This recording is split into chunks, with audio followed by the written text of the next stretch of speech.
pertanggungjawabannya itu kepada Yang Maha Esa. Dalam hal ini saya hanya supir. Program Fatayat itu kan punya nama 4 sekawan ya.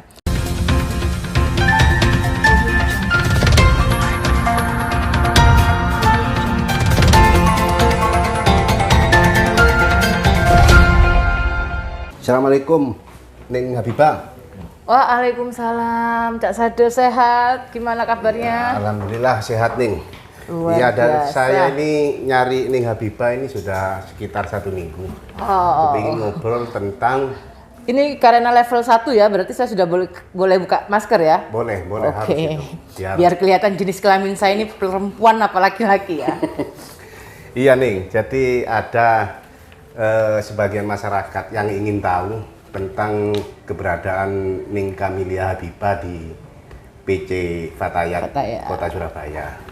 Karena menurut sebagian masyarakat bahwa untuk menjadi ketua PC Fatayat itu kan bukan suatu hal yang mudah. Betul. Nah, Ning Habibah sekarang sudah berani memimpin orang yang lebih senior dari Ning Habibah.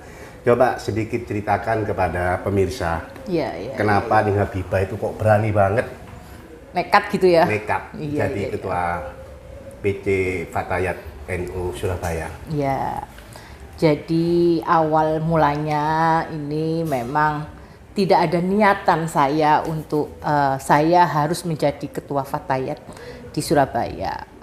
Bagi saya Fatayat ini bukan hanya sekedar organisasi belajar, tapi ini adalah sebuah organisasi yang pertanggungjawabannya itu kepada Yang Maha Esa. Apalagi Nahdlatul Ulama, Fatayat ini bagian dari Nahdlatul Ulama yang lahirnya Fatayat ini melalui riadoh para bunyai-bunyai yang luar biasa. Jadi gak gampang-gampang menjadi pemimpin di Fatayat. Oleh sebab itu ketika saya diminta bukan saya ingin, bukan atas keinginan, bukan. Memang sebelumnya saya sudah aktif di pengurus PC, di pengurus PW Fatayat NU. Nah, ada beberapa yang meminta saya, petinggi Fatayat PW dan juga petinggi pengurus PC, juga tokoh-tokoh NU yang meminta saya untuk bisa menjadi ketua PC Fatayat. Saya pun tidak mengiyakan, awalnya saya tidak mengiyakan. Ya, kalau boleh tahu Ning, kenapa mereka meminta? Dengan apa alasan mereka? Kok begitu yakin sehingga mereka meminta Ning Kamilia? Ya, kalau alasan mereka kenapa memilih saya nggak tahu ya. Yang meminta itu? Mungkin kan tidak ada yang lain mungkin ya. Sebenarnya ada banyak kader-kader senior yang yang bisa menurut saya kapabel untuk menjadi nahkoda, pemimpin di Fatayat. Mungkin karena Fatayat ini mungkin karena ngatur waktunya ya, mereka bukan ilmunya tapi ngatur waktunya yang mungkin kesusahan. Karena Fatayat ini kan usianya usia produktif gitu loh, masih di keluarga masih produktif, usia ini masih usia bekerja, beda dengan muslimat ya, sehingga ada beberapa yang mereka tidak bersedia karena faktor memanage waktu, mungkin seperti itu. Nah, saya diminta untuk menjadi ketua Fatayat. Ketika saya diminta, saya tidak mengiyakan. Saya otomatis minta restu kepada guru saya, kepada yai saya, Stupondo, Yai Kholil. Saya kembalikan lagi kepada Yai Kholil. Khawatir saya menjadi ketua Fatayat justru tidak membawa faedah kemaslahatan bagi umat, tapi banyak mudorotnya. Makanya saya minta masukan, minta izin, minta restu. Ternyata beliau mengiyakan dengan niat, yakni tetap niat ibadah itu tadi. Iya Ning, sebelum meminta restu, berarti setelah melihat permintaan dari salah satu kader ya, beberapa kader, berarti sebenarnya hati Ning Kamilia itu sudah siap menjadi ketua PC. Ya, tinggal menunggu restu untuk gitu ya? Menjadi ketua PC sebenarnya secara pribadi jujur saya nggak siap karena khawatir saya tidak bisa membagi waktu, mana saya sebagai seorang DPRD itu membagi waktu peranan, dan juga jangan sampai yang saya takutkan itu jangan sampai orang melihat tidak bisa membedakan mana ketika saya pakai baju Fatayat, mana saya ketika pakai baju partai PKB. Nah, khawatir nanti ada pemikiran yang negatif, wah Fatayat ini sudah tidak ini lagi, tidak independen lagi ya, khawatirnya kan seperti itu. Itu yang sehingga saya ragu waktu itu mengiyakan. Tapi kenapa saya mantap, saya mengiyakan? Karena ada panggilan jiwa. Saya bisa jadi DPRD waktu itu karena saya lahirnya di Bubutan. Di Bubutan itu dalam artian saya lahir dari kantor NU. Saya besar punya pengalaman di organisasi, yaitu di NU, di kantor PCNU itu. Saya memulai karir organisasi saya sehingga saya bisa waktu itu mewakili pelajar putri Nahdlatul Ulama untuk dicalonkan menjadi anggota DPRD di tahun 2009. Jadi setelah siap ya mendapat restu, tentu sudah siap. Tentu kira-kira bekal apa yang dibawa Ning Camelia sebagai ketua PC Fatayat NU Surabaya yang tentu targetnya membesarkan ya, terutama membesarkan Fatayat Surabaya. Apa nih resepnya, konsepnya apa nih untuk membesarkan PCNU ini? Yang pertama saya sampaikan kepada rekan-rekan ketika saya terpilih menjadi ketua PC Fatayat NU Surabaya, di sambutan pertama saya menyatakan saya bukanlah ketua. Dalam hal ini saya hanya supir. Nah, saya minta ke teman-teman menjadi penumpang. Ini ketua ini bukan supir ini bukan katanya supir mau dibawa kemana Fatayat, tapi supir ini hanya mengantarkan Fatayat ini mau kemana. Sehingga ketika saya sudah memposisikan diri sebagai sopir, tentunya saya harus banyak mendengar. Saya harus lebih banyak mengakomodasi keinginan-keinginan, potensi-potensi yang ada di teman-teman Fatayat. Sehingga ketika saya menyusun program kerja, sebelum menyusun program kerja, program-program yang akan kita realisasikan di 5 tahun kepengurusan saya terlebih dahulu itu Renstra. Dari Renstra itu saya melihat dulu potensi Ki-Opwan, kekayaan apa yang dimiliki oleh teman-teman PC sampai tingkat ranting. Nah, dari sanalah baru kita bisa menyusun program-program. Karena saya mengikrarkan diri itu, saya duduk ketua, saya ini hanya sopir seperti itu. Berarti setelah jadi sopir ya, sopir. Tentu seorang sopir minimal tahu jalan gitu.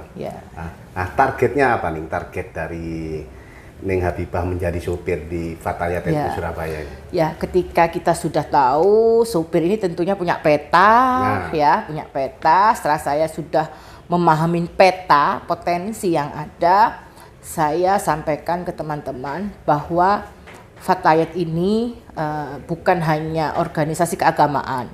Tapi Fatayat Surabaya khususnya harus bisa menampung segala profesi yang ada.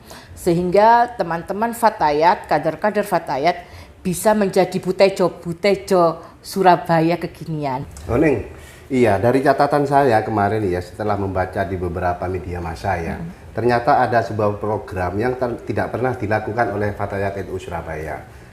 Salah satunya pemberdayaan UMKM. Apa benar itu nih? Ya, jadi produk UMKM ini bagian dari produk URUP. URUP itu adalah one ranting one product. Kami meminta teman-teman PAC itu tingkat kecamatan, menginformasikan sampai ke bawah, sampai ke ranting, anak ranting, bahwa satu ranting satu produk. URUP itu one ranting one product.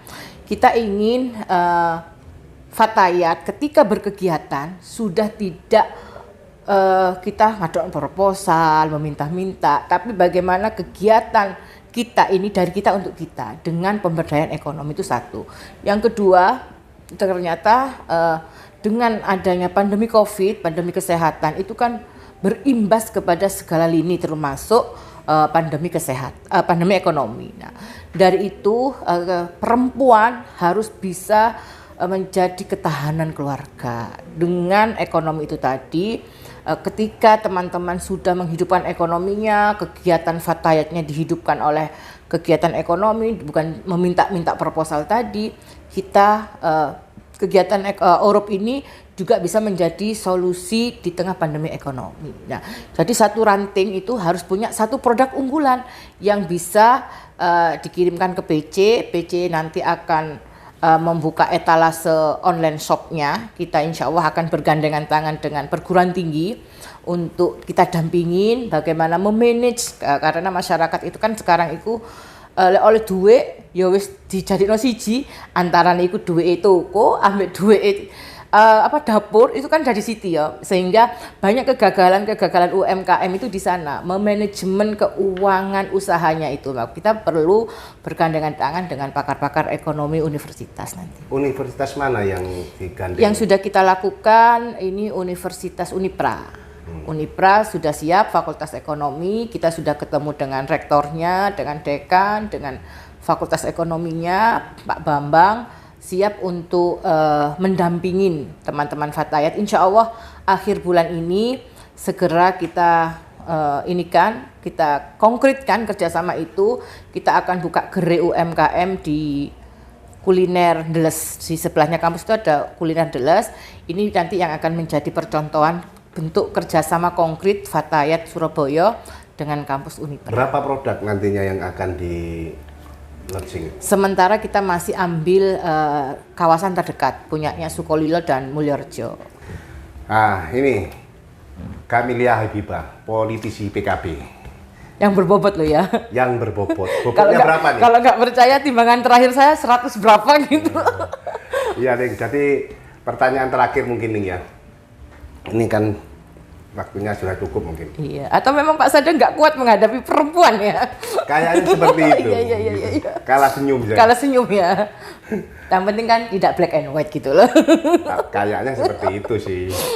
Ya Ning, Ketua Fatayat, bagaimana kalau merespon keluhan kader Fatayat dengan merespon konstituen? Kalau saya tergantung case-nya. Case-nya ini apa dulu? Kalau case-nya kemanusiaan, saya lebih memprioritaskan kemanusiaan. Misalnya, misalnya ada keluhan di tempat saya ada undangan RT RW ya. Terus ada laporan dari Fatayat ada rumah kebakaran warga. Saya lebih mementingkan yang urusan keumatan itu tadi daripada sifatnya yang hanya sekedar silaturahim seperti itu. Jadi tergantung case, kembali lagi tergantung case seperti itu. Kayak misalnya kemarin di Fatayat Ranting Jepara, Kecamatan Bubutan, mereka karena di Jepara ini salah satu kelurahan yang angka stuntingnya cukup tinggi, kami memberikan perhatian khusus di sana, meskipun itu bukan dapil ya. Kalau ngomong DPRD kan otomatis konstituen itu ngomong dapil ya, daerah pilihan. Meskipun itu bukan dapil saya, kami beri di sana bantuan lele untuk budidaya lele. Kita minta pembinaan dari pertanian sehingga nanti hasil panen lelenya itu akan disumbangkan itu kepada keluarga stunting. Sebagai legislator ya? Saya hadir sebagai Fatayat. Oh, sebagai Fatayat. Sebagai Fatayat di sana. Nah terus ini sudah berapa bulan ya? Berapa bulan dilantik ini? Pas hari ini lebih dari 3 hari yang lalu pas 1 tahun saya dilantik. Jadi momennya pas sekali ini ya. Coba ini terakhir nih ya. Dalam hampir 1 tahun ini ya, anggap 1 tahun, apa kira-kira yang sudah diberikan Ning Camelia terhadap Fatayat? Program yang sudah realisasi ya. Dari 4 sekawan itu kan ada program Fatayat itu kan punya nama 4 sekawan ya. Sahabat Sekawan namanya. Yang pertama itu adalah Sejuk. Sejuk ini 1 juta kader. 1 juta kader ini sudah kita realisasikan. Ini memang ide Ning Camelia yang 4 ini? Ya, bukan hanya saya tapi teamwork ya, teamwork PC Fatayat ya. 4 sekawan itu, yang pertama itu adalah Sejuk. Sejuk itu 1 juta kader. Jadi kita ingin kader-kader Fatayat di Surabaya kembali hijau. Karena Surabaya tempat lahirnya Nahdlatul Ulama. Kita harus mengembalikan nuansa hijau di Surabaya dengan Sejuk. 1 juta kader dengan kita melahirkan PAC baru dan ranting-ranting. Alhamdulillah ketika saya masuk itu masih 12-13 PAC, sekarang sudah 25 PAC. Bahkan insya Allah hampir 30 ini persiapan, ada 5 lagi yang akan kita realisasikan untuk bentuk PAC. Yang kedua, ranting-ranting juga tumbuh subur, kegiatan-kegiatan FK di mana-mana. Terakhir kemarin Desember di Hari Santri kita melantik, ada pelantikan akbar yang pelantikannya di gedung pemerintahan di Sawunggaling ini menunjukkan bahwa hijaunya Fatayat sudah memberikan kesejukan di kota Surabaya. Masuk ke pemerintah. Masuk ke balai kota. Pelantikannya di gedung pemerintahan. Dalam artian kita ingin membuka diri bahwa Fatayat ini adalah bagian dari pemerintah kota, stakeholder pemerintah kota yang bisa bersinergi program-programnya. Itu yang pertama. Yang kedua, program URUP. Program URUP ini yaitu One Ranting One Product, sudah banyak bermunculan produk-produk dari teman-teman PAC. Tinggal kita nanti bagaimana punya website sendiri. Ini yang belum bisa terrealisasi, website. Kita butuh website untuk etalase produk, karena zaman now itu katanya Pak Sade cukup pakai hasil karya tangan ya Pak ya, beli-beli itu tutul datang sendiri ya.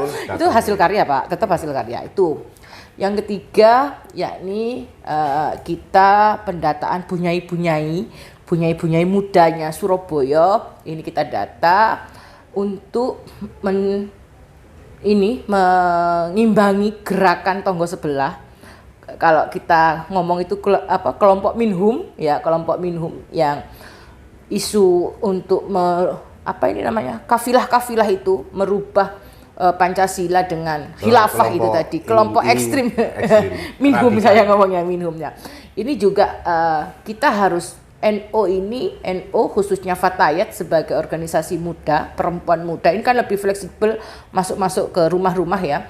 Ini harus kita bekali, benar-benar kita bekali sehingga kita tetap menjadi garda terdepan dalam membentengi NKRI. Yang keempat itu Forsapa. Forsapa itu adalah Forum Sahabat Perempuan dan Anak. Nah, kita namanya Forsapa. Surabaya memang tidak pernah di blow up. Berapa sih isu data kekerasan perempuan dan anak? Selama ini kan tidak pernah terpublish meskipun wali kotanya perempuan ya. Nah, Fatayat bekerja sama dengan beberapa shelter perempuan. Ini pendampingan terkait dengan korban-korban kekerasan. Kekerasan itu kan tidak kekerasan fisik aja, tapi kekerasan psikis seperti itu. Verbal istilahnya. Terakhir kegiatan terbaru kita yaitu saya dan beberapa tim PC turun ke korban Semeru. Kita memberikan action trauma healing, itu salah satu bentuk program Forsapa.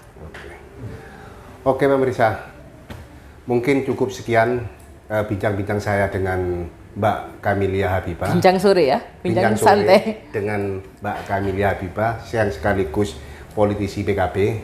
Semoga apa yang dijelaskan Mbak Camelia bisa bermanfaat untuk semua kader PC Fatayat Surabaya dan pada umumnya untuk seluruh warga Surabaya agar kota Surabaya menjadi sejuk. Itu keinginan Mbak Camelia Habibah. Dan ada tagline yang menarik dari PC Fatayat. Tagline kami PC Fatayat NU itu, Fatayat NU Surabaya penuh cinta dan barakallah. Amin. Assalamualaikum. Waalaikumsalam. Monggo dilanjut kopinya Pak Sade.